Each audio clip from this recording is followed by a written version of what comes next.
আমি 52-এর ভাষা আন্দোলন দেখি না, 69-এর গণঅভ্যুত্থান দেখি না, 71-এর মুক্তিযুদ্ধ দেখি না, কিন্তু আমি 2024-এর কোটা বিরোধী আন্দোলন দেখেছি। আমি 52-তে সালাম বরকত রফিক জব্বারদের শহীদ হতে দেখি না, কিন্তু আমি 2024-এর রাফি ও আবু সাইদ ভাইদের শহীদ হতে দেখেছি। হোয়াটসঅ্যাপ বাজান, দিস ইজ রায়হান বাজান। 1971 সালে বাপদাদারা যুদ্ধ করে দেশ স্বাধীন করছে। ও সরি, আমার তো বাপদাদা যুদ্ধ করে নাই, তার মানে আমি তো রাজা। তুমি ঠিক দাও কেন? যাই হোক, বাপদাদা যুদ্ধ করে নাই তো কি হয়েছে, তাদের বাপদাদা যুদ্ধ করছে, কিন্তু যে কোনো মূল্যে আমরা স্বাধীনতা অর্জন করেছি। আমরা পেয়েছি আমাদের নিজস্ব সার্বভৌমত্ব, আমরা পেয়েছি আমাদের নিজস্ব লাল সবুজের পতাকা। কিন্তু স্বাধীনতার 50 বছর পরেও আমাদের দেশের কেন আজ এই অবস্থা? কেন আমার দেশের ছাত্রছাত্রী ভাই বোনদের বুকের তাজা রক্ত দিতে হচ্ছে?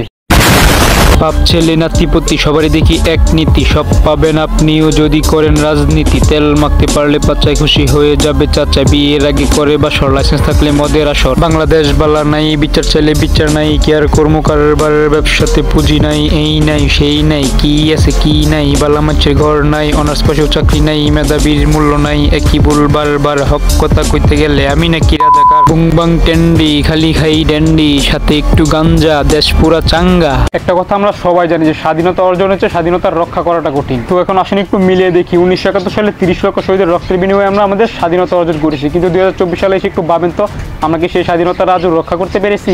রাজার রাজ্যে সবাই গোলাম। মুক্তিযোদ্ধারা দেশ স্বাধীন করেছিল বৈষম্যের বিরুদ্ধে, কিন্তু এখন দেখেন বাংলাদেশ কিন্তু আবার সেই বৈষম্যের শিকার। তাছাড়া বর্তমান বাংলাদেশের এডুকেশন সিস্টেম সম্পর্কে সবার আইডিয়া আছে। যেখানে মেধা থাকতে চাকরি পাবে কিনা সন্দেহ, সেখানে চাকরির আশায় লেখাপড়া করাটাও আর ছাড়া কিছুই না। সঠিক বলেছেন। সালটা 1947, ভারত পাকিস্তান বিভক্ত হয়। তখন পাকিস্তানের দুটি প্রদেশ হয়, পূর্ব পাকিস্তান ও পশ্চিম পাকিস্তান। তখন পূর্ব পাকিস্তানের 56% মানুষের ভাষায় ছিল বাংলা, কিন্তু পাকিস্তান সরকার চেয়েছিল যে পাকিস্তানের রাষ্ট্রভাষা হবে উর্দু, কিন্তু ছাত্র জনতা তা কিন্তু মেনে নেননি। অবশেষে আন্দোলন চূড়ান্ত পর্যায়ে পৌঁছে 1952 সালে সালাম বরকত রফিক জব্বারদের প্রাণের বিনিময়ে আমরা আমাদের মাতৃভাষা ছিনিয়ে এনেছি। নাও কাম টু দ্য পয়েন্ট, তখন আমাদের মাতৃভাষা ছিনিয়ে আনতে যতটুকু না প্রাণ দিতে হয়েছে, এখন আমাদের সামান্য কোটা বিরোধী আন্দোলনের কারণে কেন আমাদের এতটুকু প্রাণ দিতে হচ্ছে?